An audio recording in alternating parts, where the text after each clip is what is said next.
Three things that do not work for black people: guns, drugs, and politics. First of all, with guns. Guns were invented by white people to kill black people, so even when a black man has a gun in his hand, he's not going to kill or shoot anyone else but another black man like himself. Because the possession of the gun is merged and combined with the indoctrination of self-hatred through white supremacy that came through a colonial agenda to miseducate us and a media representation of us as savages. So you put guns in the black community, the only other people that black people with guns are going to kill are black people like us. And if there was any risk whatsoever of whites or Syrians or Chinese being shot with guns that black people possess, it would not be so easy for us to get guns in the first place. Second, drugs. In all the visits that I've made into the prisons, I've never seen any white people in prison for drugs, or Chinese people, or Indian people, or Syrians. But according to Dr. Darius Figueroa, there are no African drug lords on the top level. He said all of the drug lords, the major importers and traffickers of illegal narcotics in Trinidad, are whites, Chinese, Syrians, and Indians. But African people are 95% in the prison. And when the white people and the Syrians and the Chinese traffic drugs, they buy houses, property, land, real estate, send their children to university, buy cars and trucks, businesses, and expand their entrepreneurship. When we sell drugs, apart from going to jail or getting shot and killed in some ignorant gang conflict, what do we do with the money that we make from the drugs?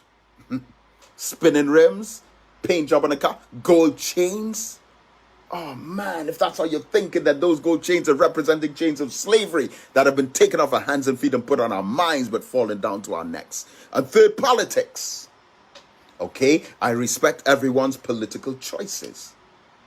But you have all these different political parties, but when it comes to the backbiting and the quarreling and arguing and squabbling, it's African people in one party against African people in another party. And regardless of which party's in power, it's the same. Whites and Chinese and Syrians and French Creoles that are getting rich. All of the contracts. We just wear the t-shirts, the hat, wave the flag, run behind the truck, and get nothing. And then they try to impress upon your mind that you're worth nothing, you deserve nothing, and the only way you can benefit from being part of our political organization is if you involve yourself in the pulling down of your own people. So as Jomo Kenyatta said, when the white man came to Africa, he had the Bible, we had the land. He taught us to pray with our eyes closed. When we open back up our eyes, he had the land, we had the Bible. So we say that when the politician comes into the community, he has the politics, we have the power. He teaches us to think with our minds closed. When we open back up our minds, we have the politics and he has the power. The politics is the paraphernalia, the colors and the flags and the banners and the t-shirts and the posters. But he has the power.